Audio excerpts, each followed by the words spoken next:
Well, hello everybody. Finally, welcome back to once again Tanks with CS. I don't believe it's been too long this time, as far as the delay is concerned. But let's see what we have here today.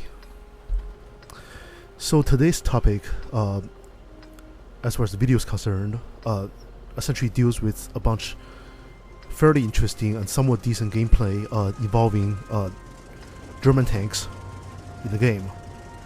I wouldn't say that these are particularly popular tanks or historically famous tanks, but nonetheless, given nerfs and buffs and game balancing attempts that have been put in the game over the years, these are I would say interesting enough vehicles of its perhaps likable attributes, if you will. But anyways, here's our first replay of the day. I mean by VK4502A. This is actually essentially a Porsche design proposal for the King Tiger or Royal Tiger or Tiger 2 project, I believe in 43 and 44.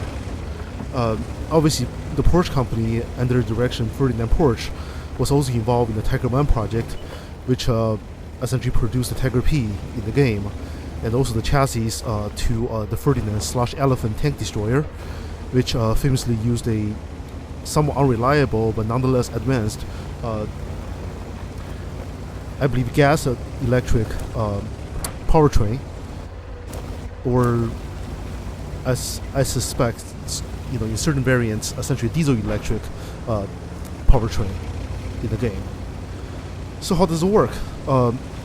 Essentially, you can look at this as if your internal combustion engines in the tank are essentially motivating and running generators, which in turn produce electricity that's used to drive essentially electric motors or alternators in the tank.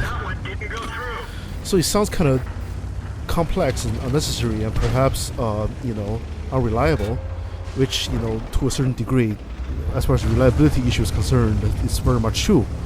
But there are some benefits of having an electric drivetrain to a tank. For example, if you have an internal combustion engine that's directly hooked up to your tracks, or much rather, you really couldn't, but it has to put the power through a gearbox. Obviously, the gearbox adds complexity, adds weight. It's an item that has maintenance issues. So essentially, the whole electric powertrain thing, in a sense, bypass that whole situation. But also another thing to consider is the fact that electric motors are often capable of producing a tremendous amount of torque. Well, it's also easily controlled. Even though, give or take, at the era of this tank's conception, such idea is not exactly reliable or mature as a practical concept, as far as the engineering of the tank's concerned. But anyway, I digress. So we are essentially playing a tier 8 match. I'm top tier, thankfully, and we are on the heavy map. Even though this tank is traditionally known to be essentially a big medium tank, one of the recent patches essentially afforded this tank a major armor buff, and so this tank in a sense essentially has the same hull armor as well as the same turret armor as a Tiger 2 now. Meanwhile, it preserves its superior mobility to the Tiger 2.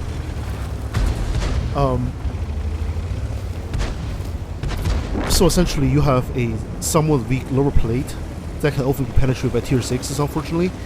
So if you have 130 to 150 millimeter penetration, and this tank is not so angled, the lower plate is vulnerable. But the upper plate is actually 150 millimeter, I believe, angle at 45 degrees. So that means the upper plate can somewhat reliably bounce 220, 230 millimeter penetrating guns, such as the B-9 on the IS-3 or the 105mm on the M46. which means you can deal with tier 8s and some tier 9 tank guns fairly reasonably. The turret itself is boxy in the front and somewhat slanted and shaped, or should I say sloped on the top and on the sides. I believe, unfortunately, the turret roof is still overmatchable by 122mm guns, but that's if the enemy get a good aim at it. The cheeks are somewhat strong, but the front of the turret is, I believe, 185mm. So that means it's fairly reliable against tier 6s and tier 7s, but when you're dealing with tier 8s, it becomes somewhat unreliable. But then, ultimately, that also depends on what tier 8 you're dealing with. T28, T34, the Defender, you're gonna have problems. But if you see a T32 or maybe IS6, you should probably be okay. And going back to the mobility of this tank, believe it or not, this is actually essentially the single German tanks at tier 8 that has the single highest engine or drive tray power output there is in the entire game. Well, for tier 8 that is. I believe the engine has 880 horsepower. And another thing to note is possibly when equipped with the top engine of this tank,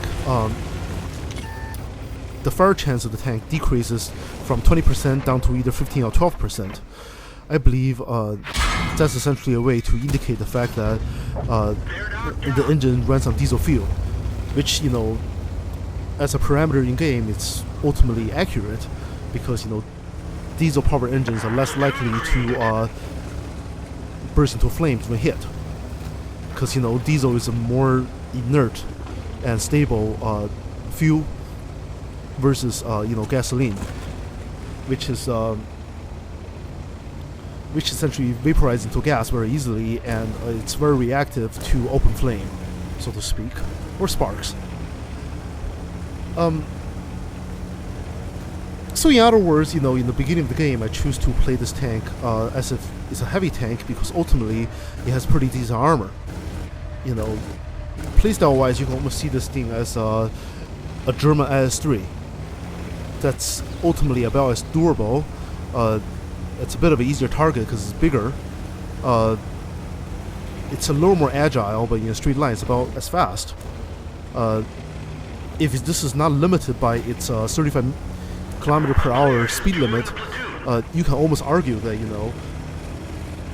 this is essentially a more mobile tank than even the Panther II.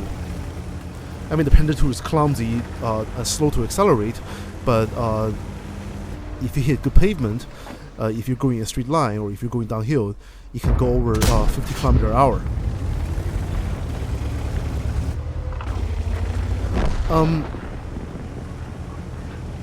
Another way to look at this tank is the fact that, in a sense, it kind of plays like a tier 8 E50.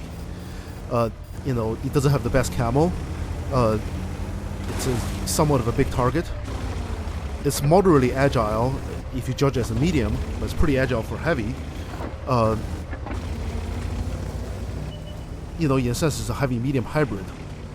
Obviously, if you want to bully the mediums, you run into, let's say, a Pershing or a Centurion, or even a lower tier like maybe a KB-13, T-43 or Comet. You can bully them no problem. You're also agile enough that they couldn't flank or circle you very easily. But now, given the armor buff, once again, this thing does fine. It's a heavy, at least when you're top tier or when the matchmaking is somewhat favorable. But gotta keep in mind, if you're facing off with stronger tier 9s and tier 10s, perhaps you should think twice before deciding to tanking on the front line, if you will. So anyways, the backstory for this very gameplay is the fact that this was actually the very first game I played with Mutant, who ended up joining my clan after this game. Also, this ironically was the very first crucial contribution game I ever played. Thanks to my On the Flight platoon, which is kind of ironic and goes to show, the gameplay is not rainbow and butterflies. For that, I only hit my first crucial contribution at 35k games. But that's that. So anyways, here's our second replay of the day. I mean my rather new VK100 .01P. Just to keep things simple, I can just call it VK100. This is essentially a also a Porsche designed early prototype to the mouse project. On the tech tree, this leads to the mouse gen, which in turn leads to the mouse at tier 10. Obviously, traditionally, the mouse, which I own, branches off the VKA and VKB, which are also Porsche projects, but are kind of artificially overbuffed within the game, and also are in real life much lighter projects and designs, even though in the game not only their performance and their durability are overbuffed, but also their weight probably are. Consider the fact that the VK45 were hypothetically 45-ton class tanks that probably weighed no more than 50 tons in real life, give or take. And I believe some document shows that they only had 100mm worth of upper plate armor, which would have placed them in tier 7. Go read about it, But anyway, that's off topic. So I guess as many of you know, a lot of people started playing tanks because they're World War II buffs or history buffs, and they're kind of fascinated by the history of the Panzerwaffe, and obviously their quite frankly glorious performance in the war, even to the bitter end. And obviously a lot of people saw the King Tiger or Tiger II as in the game as essentially the pinnacle of Panzerwaffe. I mean, if you speak from a historical perspective, that's very true, or at least true to a large extent, or rather a great extent. But even the introduction of this tank, as well as the buff and balancing of the VK45A, ironically, if you are a pragmatic over tank players, you realize, at tier 8, the Tiger II kind of become the most useless and redundant German heavy tank choice out of the three. You might ask me, why would I say that? I would say that essentially it's because the VK100 essentially has significantly better durability, significantly more manageable and stronger weak spots, stronger armor everywhere you can look at compared to the Tiger II, as well as more penetration at essentially 220mm, and more alpha. Much better penetration is kind of matched by the 105mm on Tiger II, but I personally very much dislike the DPM and alpha combo on the 105, so I tend to run the 88 on my Tiger II. And obviously, the cheap ammo cost on that gun is another perk. So, with the 88, the Tiger II kind of plays like a German Carnarvon. But, I guess, one way to look at it is the fact that, in terms of mobility and agility and clumsiness, the Tiger II is really not much better than the VK100. Well, the VK100 is significantly more durable, with essentially better firepower. Meanwhile, the VKA essentially, compared to a Tiger II with a 105mm gun, give up a little penetration for better handling, essentially the same armor, better hill climbing performance, better acceleration, better agility, and better mobility overall. So essentially, if you play the German tanks now and you want a very tanky, siege heavy, or true heavy, that can go to a corner and bounce shots and distract the enemies and keep them tied up, go with the VK100. It's much better than Tiger II. Meanwhile, if you want essentially a pseudo mediums that can bully mediums, that can run with the mediums, that can overpower mediums. Meanwhile, not being completely weak when you're engaging the heavies, then go for the VK45. And of course, if you're history buff and you just want a museum piece to sit in your garage, go for the Tiger II. Which is kind of sad, In a sense, perhaps there should be some sort of rebalancing or adjustment to the Tiger II. Especially consider how badly power creep it is consider its armor is not really sufficiently angled or sufficiently designed to do much against tier 9s and tier 10s, and many of the new high-powered tanks essentially completely overpowers the classic tank. I mean, look at the Emil, look at the new tier 8 Lorraine. I mean, even the Borsig. A lot of them simply laugh at the Tiger II when it comes to all three counts of firepower, mobility, and protection. With the poor camo of the Tiger II being on the frosting on top of the cake. It's just insult to injury to an extent. Enemy armor is destroyed. Ultimately, it's kind of sad.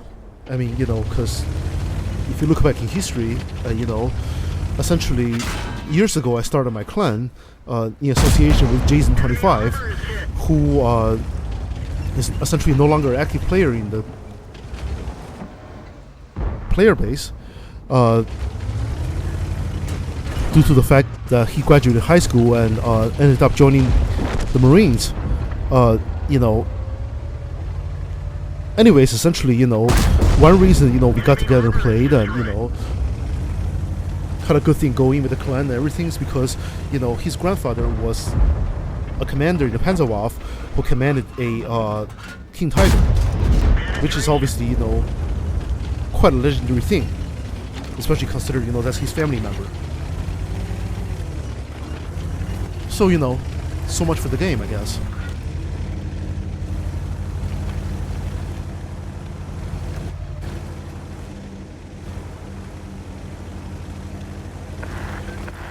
But ultimately, if you don't consider the historical accuracy aspect of the game, this is really a lot of fun.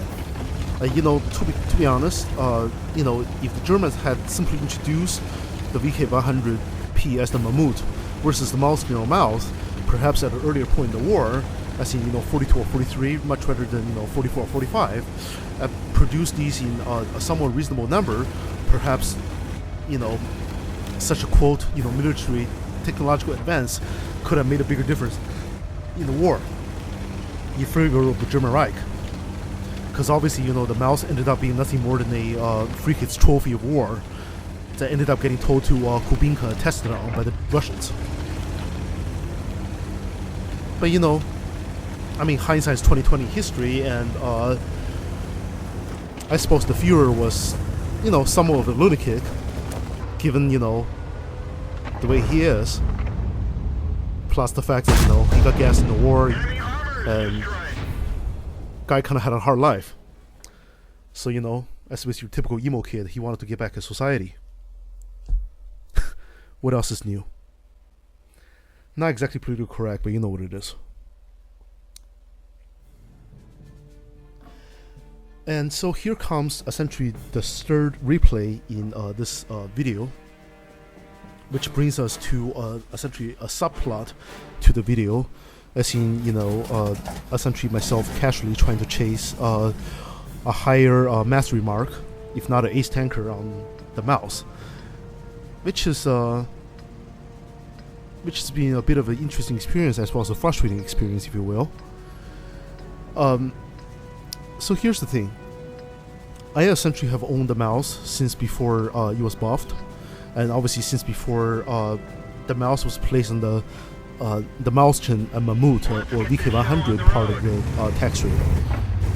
I obviously got this tank off the VKA and the VKB. And I believe I have owned this tank for over a year, which is really not that long, consider this was essentially the first tier 10 German heavy tank in the game, and it has been around even before I started playing this game. So, what's the mouth like? I would say that, traditionally, or even before the buff, this tank's definitive characteristic was its armor. Essentially, the side of the hull, you're looking at 185 millimeters, which means if you angle, you can bounce pretty much anything. The front upper plate's 250 millimeters, angle at 45 degrees.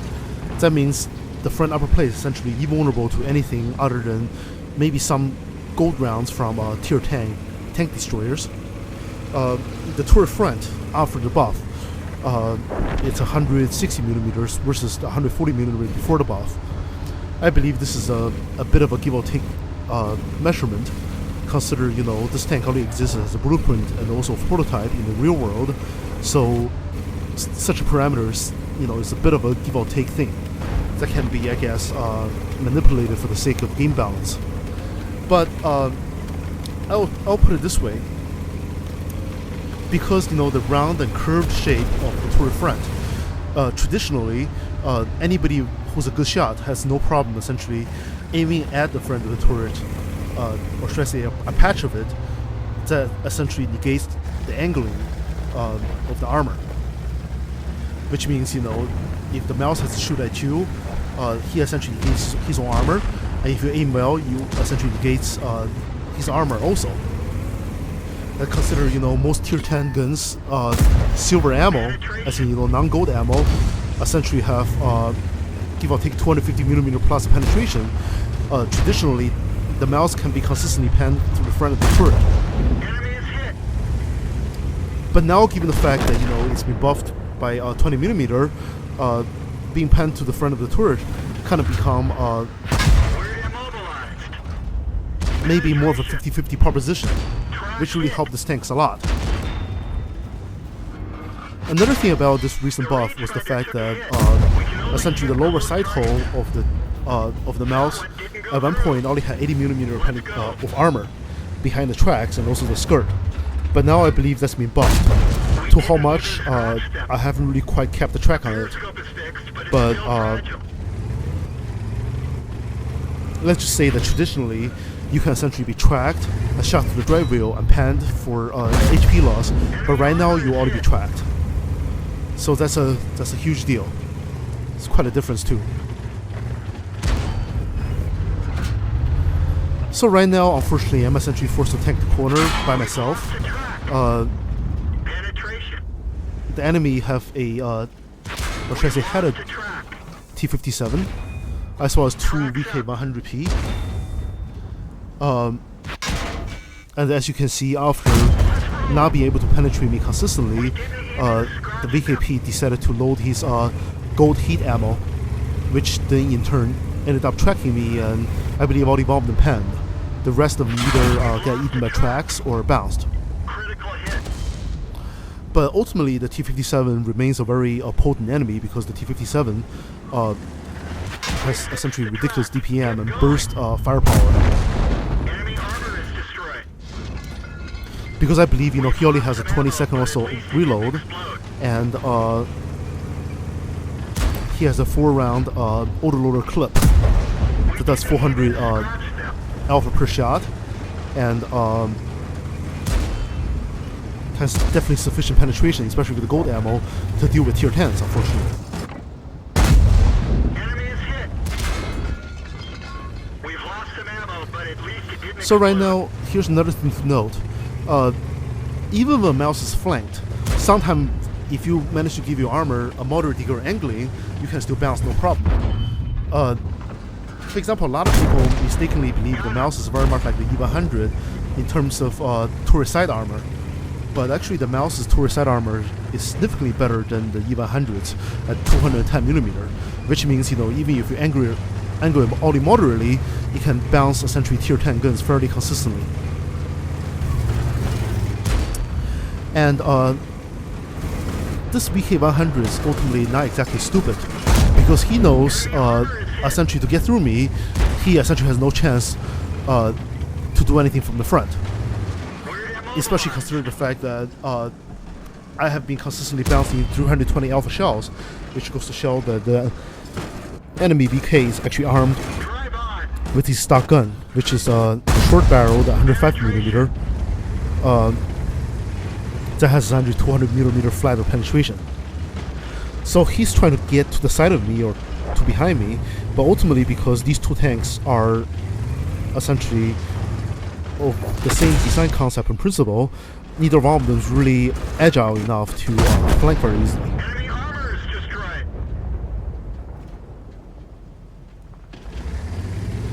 And plus, simply by bumping into him, I essentially negates his mobility and agility, Not very well. just simply because, my tank alone, it's enough and so much of a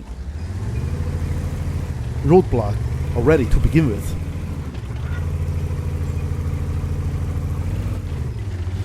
And I guess briefly for a little bit, I derped out about the new repair kit mechanism, or should I say mechanic, because traditionally it's a one-time use item. You can fix one item. If you have a small repair kit, and you're out of luck unless you happen to pack a second one. But now this become a recyclable and reusable item during the span of a single game. It's kind of like how the repair party thing runs on warships. So I only realized the fact that I can reuse this after I have already killed the VK. So in other words, essentially my maneuvering and my armor really carried me through. And of course, the weight of my vehicle also did its part to help.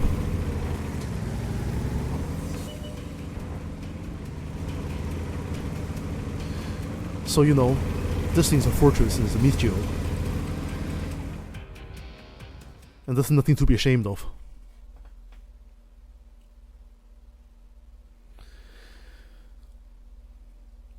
You'll see how I ended up doing on these mouse games. Unfortunately, I believe I ended up getting second classes. So it goes to show that, people are doing completely insane and ridiculous things in these things. So anyways, here's the second mouse replay in today's video, or much rather the fourth tank replay in the entirety of the video. I'm also back in my mouse again. Ironically, I'm on the Overlord map, which is the Normandy map, which is kind of comical considering, it's going to be a lot of fun if the Germans actually deploy the mouse back on June 6, 1944. It will be quite a sight for the Allies, even though I'm sure this will be a pretty easy and big target for the Allied Air Force to deal with, with their fighter bombers. Something like the Tempest or P-47. Because ultimately, even though it's a pretty strongly armored tank, it's still vulnerable from the air. It's too easily hit, and the top armor of anything is not really strong enough against, let's say, 30mm autocannons or rockets fired by planes, unfortunately, or bombs.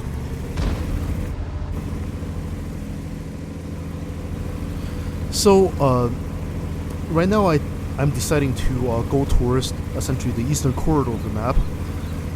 Obviously, it's kind of risky for me to go into the central dip or the far east side of the map, which features the hedges, because this tank is ultimately too clumsy to get over the obstacles, and while I'm essentially peeking over them, I'm essentially in a very much vulnerable position.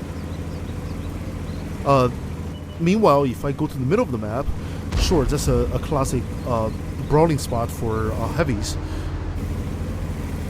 One of the greatest risks of going there is the fact that I will be completely exposed and vulnerable to enemy artillery and enemy snipers, which obviously includes some fairly high-powered tank destroyers who are safely camping in the back, protected by camo and bushes, and essentially covered by friendly units also. So in a sense, in that situation, I'll be a target available for target practice by the enemies, and I will have be forced to rely on my armor and nothing else. And obviously, if I've gone to the beach, my lack of mobility will simply bog me down there. Sure, I might be engaged by 1 or 2 enemies. An enemy can simply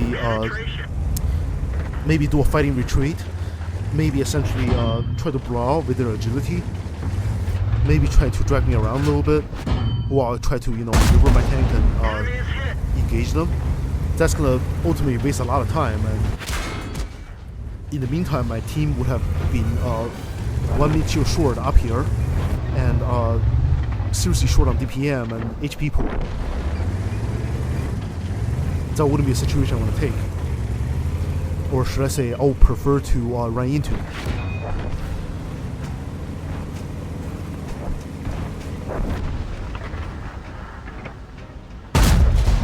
Enemy armor is hit. And just simply because the mouse has so much armor, sometimes you can essentially engage the enemies on your one flank meanwhile still being sufficiently angled and well protected enough against enemies who are engaging you from a completely different flank that's more than 90 degrees apart. Track repair. Drive on. Although unfortunately, in a sense, I suspect I might have overextended myself too far, because I'm already being shot at by 3 separate enemies from my left flank, while I try to push towards enemies on my right flank. But of course, out of the 3 shots I got hit with, only the 275mm high penetrating hit from the T-30 managed to go through.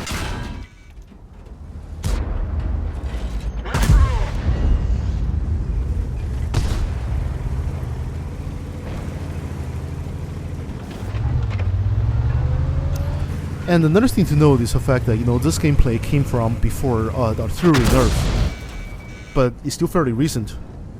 So you see that just there, I got hit by essentially a gold AP shell from the enemy T-92 artillery, but he ended up bouncing.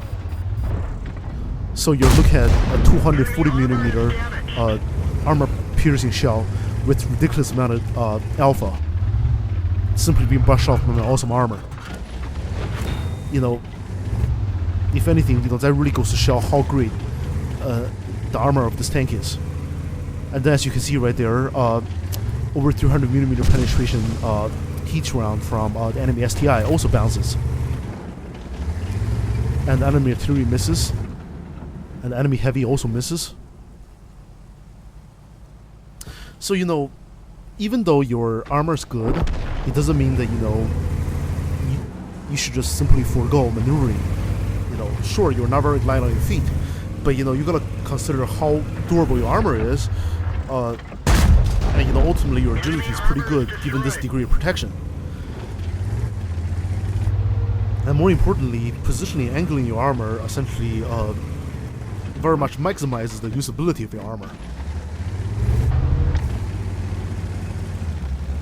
So, driving up to the enemy as if your tank's a shoebox, and, just simply hoping that your armor is thick enough is not really the best meta to move forward with, unfortunately.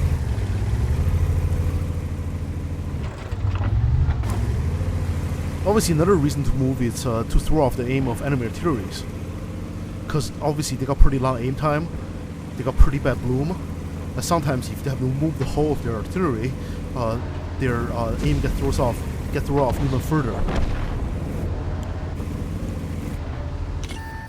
Which, ironically, after the artillery nerf or balancing, it kind of become less of an issue, because even though the artilleries are no longer allowed to platoon, they no longer have access to gold AP round, and their alpha is far lower.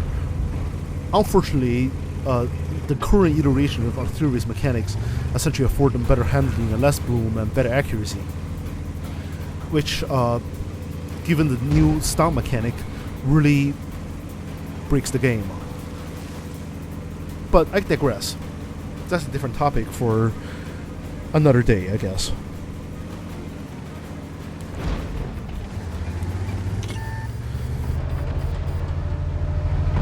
So one thing about when you're playing the mouse is that you don't really want to rush things. You don't want to be reckless, even though he's a strong tank. You want to take your time. You want to consider your options. You want to move in slowly but surely. Enemy armor is damaged. Right now, after taking cover from multiple enemy crossfires, as well as dodging shots from enemy artillery, I finally snuck up upon the enemy T-95, which is also a slow tank, like my mouse. But given the fact that he lacks a turret, and also he's such a low tank versus my tank being so high, especially so tall, I really have no problem hurting him by shooting through his relatively thin upper armor, or should I say top armor. Meanwhile, by simply encroaching on his position, I'm essentially forcing him to act, or should I say react, on my terms. So ended up exposing his position and allows my allies to do damage to him. And obviously, even though he has pretty solid armor, he couldn't angle against multiple enemies also. So I ended up flanking him and tracking him, and he got annihilated. So that's how I do it. But unfortunately, it took me 2 shots to kill the enemy artillery in this case, because I low rolled. Consider the fact that the mouse has a 490 alpha gun, it should not have any problem going through and possibly one-shotting a tier 10 artillery. But then, and also, that's another reason why you might want to load high explosive shells to hopefully get a pretty solid alpha strike and take them out in one hit, and stop them from shotgunning you, as well as, you know, doing massive damage to their crew and essentially modules.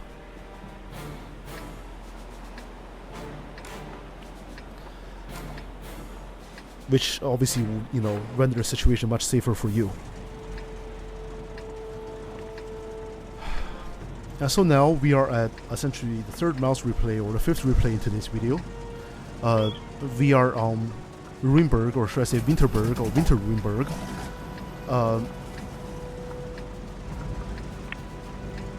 And thankfully, even though it's expected I'm top tier,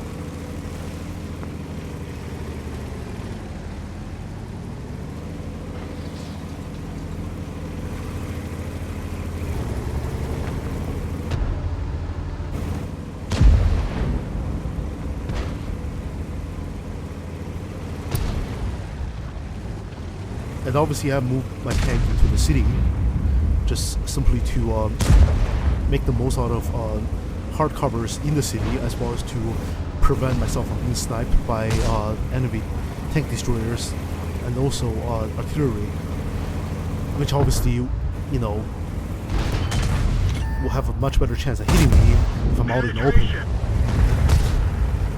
Track hit. And the bounces begin. Enemy is hit. We've lost a track.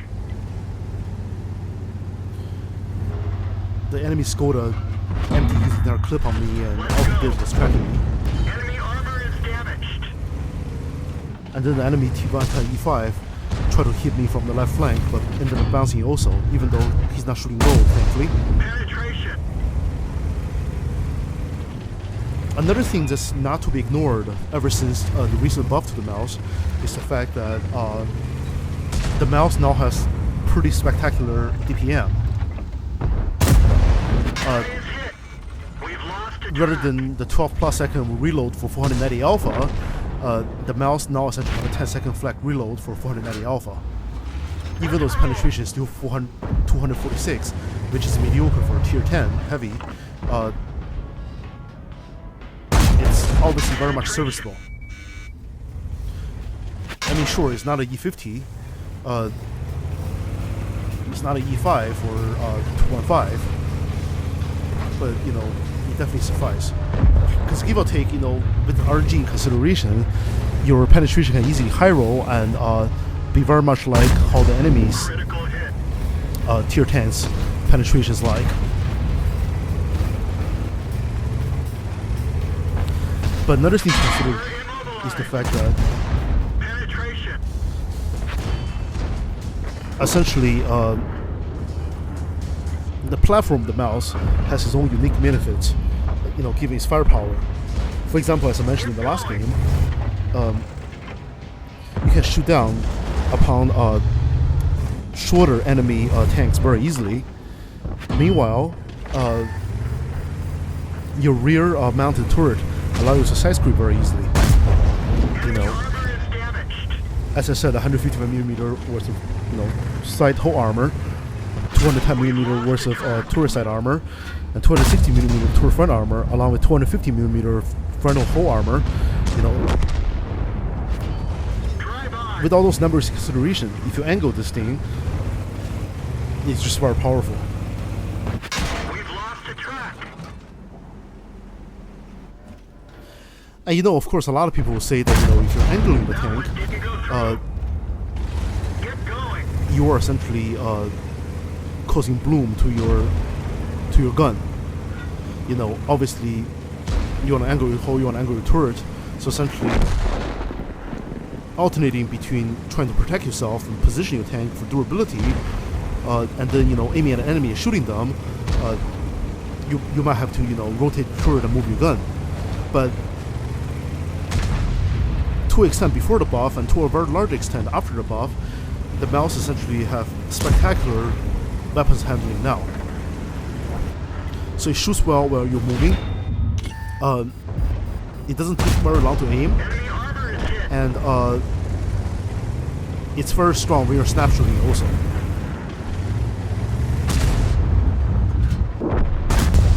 Penetration.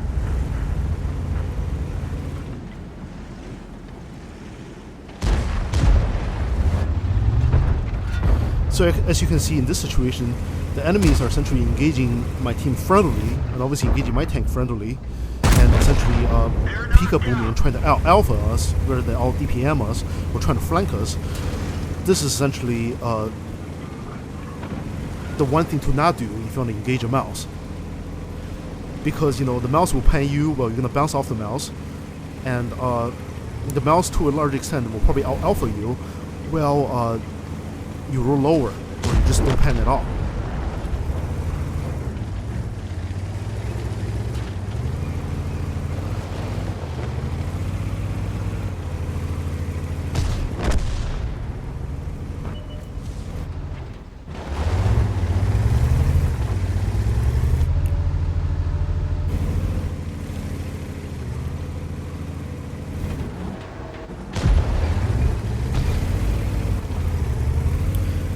And as you can see, essentially, any enemy with a brain know that the best way to counter a mouse is to utilize their mobility. Drive around the block. Avoid having to rely on your armor when you don't have enough armor, while the enemy has a lot of armor. And essentially to use mobility and agility to negate the angling and positioning of the enemy's armor by flanking. But I believe the enemy at this point, it's panicking to an extent. So he ended up essentially staying put and trying to engage us friendly, and Enemy vehicle destroyed. I guess that ended up being a regrettable situation for him.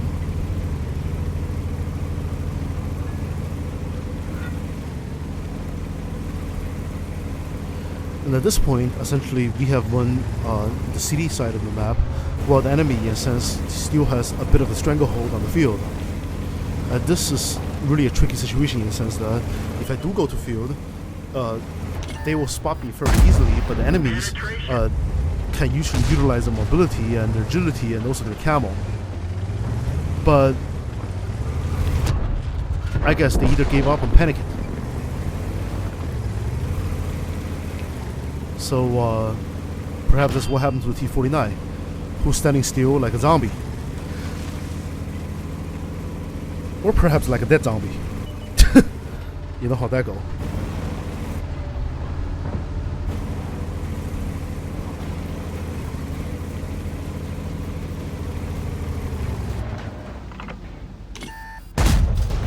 Enemy armor is damaged.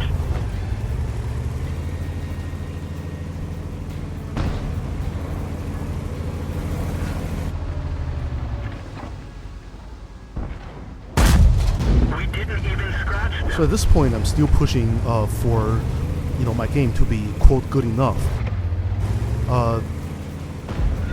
Even though I bounced well over 5K and did well over 6K, I know that I have had multiple games, give or take, around this level of performance, ended up getting me essentially only second class. If anything, that goes to show, how great this tank is and how well people are doing. But, ultimately for me, that search, that struggle, that process continues. But, so is life. You don't suck it up and be here and do whatever the hell you gotta do for the rainbows and butterflies, but it's really the hard times that's memorable and that's worthwhile sometimes. It is what it is. So last but not least, this is actually the only true Ace Tanker game for this entire video. Time to roll out. And I believe, one reason why I really wanted to showcase this video is not just to, try to finish the video on a good note, but much rather also to showcase the performance of the newly balanced Panther 2. I mean, you might ask, how is the tank balanced? Sure, it might seem to be kind of minor in comparison to what happened to all the artilleries or the light tanks recently, or the Japanese heavies or the German heavies. But one thing to note about the Panther 2 now is the fact that they have introduced the 100 caliber 88mm tank gun on this tank, which has close to 230mm penetration versus 200 flat on the old 88. Even though the old 88 has a higher reload, or should I say higher DPM and a shorter reload, as well as obviously cheaper ammo cost, I do believe just simply by allowing this tank to mount this weapon, there's essentially been a quantum leap, if you will. Because sure, I mean, your reload is a couple of seconds longer. You're firing more expensive ammo that's about 600 credits a piece versus 250 credits a piece, give or take.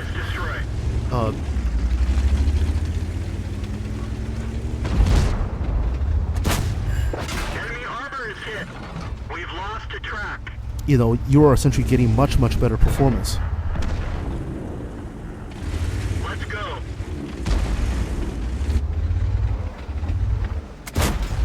Critical hit.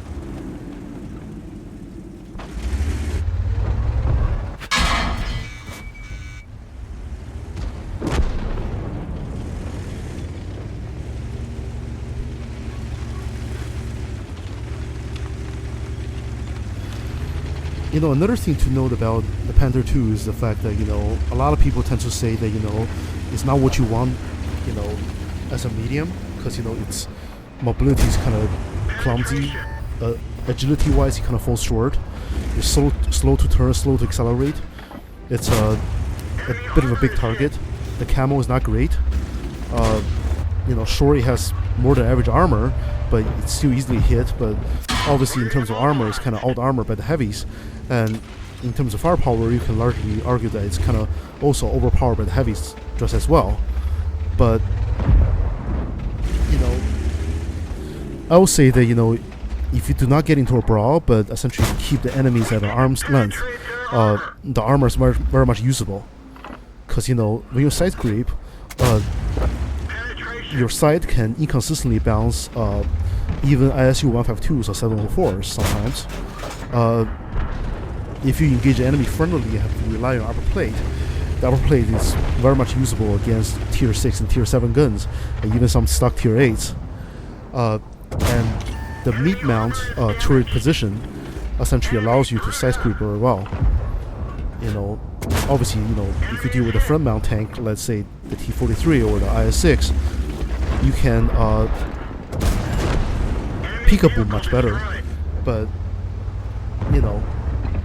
it's always a trade-off, I guess. Enemy armor is damaged. So one way to look at this tank is essentially, its penetration and weapons handling and overall the performance of the gun essentially makes it a low alpha tank destroyer. Agility-wise, it's Penetration. almost a medium, but kind of falls slightly short. And armor-wise, it's almost usable as a heavy if you don't get too close. So perhaps, the right way to look at this tank is to see it as a hybrid. So it's important to always consider the enemy you're engaging and the situation you're dealing with, and try to make the most out of the traits you have on hand. That tries to, match the enemy's weakness with, the strong point of your tank, if you will. Common sense, but I guess it's important to reiterate everything. Consider, the state of the player base as of now really makes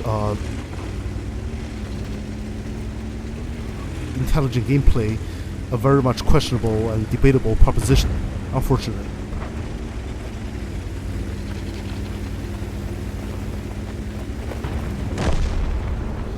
And now, as you can see, essentially, try to maneuver the turns, try to drive around the racks, try to drive up the hill. Speed-wise, the Panther 2, really feels like a fast heavy, like maybe a 110 or IS-3, or you can almost argue that it's more clumsy than a VK-45, and obviously the French tanks. But it is what it is. So with that in consideration, it's important to drive on pavement if you want to relocate quickly, because you benefit from lower ground resistance and the fact that you do have a higher top speed, and you can hopefully make the most out of it when the conditions are right. As you can see, my tank is moving at a higher rate of speed when you're driving on hard ground. So always know what's under the tracks of your tank. But that's the perhaps the laughable thing about the Valley on Lakeville, at which essentially relatively stupid friendly tanks will go in and will never manage to come out because they got bogged down in there.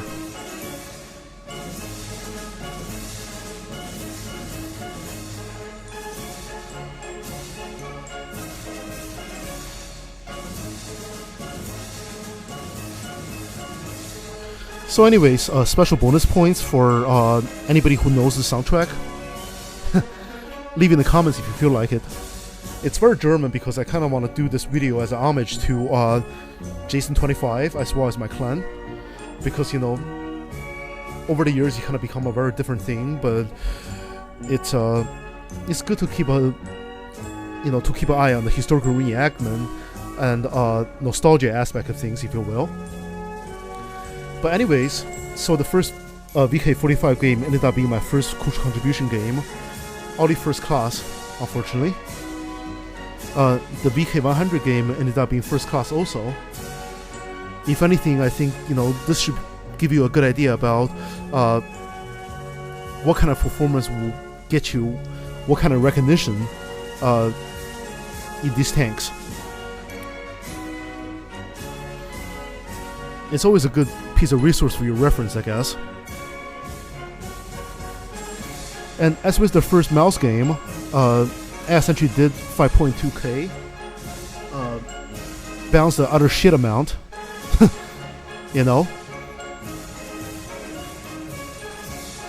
Second mouse game ended up doing even better, but second class also, obviously Confederate and Steel Wall.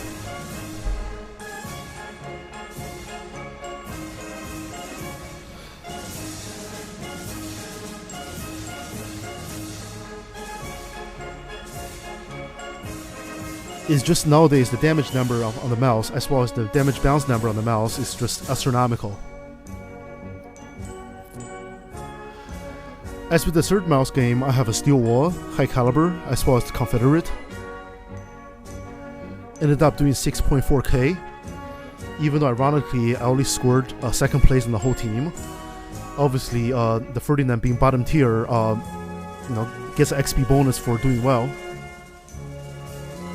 Also bounced 5.1k, but ultimately it was not enough and it was only second class. It's as if, Ace Tanker in a mouse is becoming a bit of a mythical thing, like the Loch Ness Monster. But last but not the least, I ended up doing over 4k in the Panther 2. Didn't bounce all that much, but ultimately it goes to show that, raw firepower and good handling of it along gets you really far.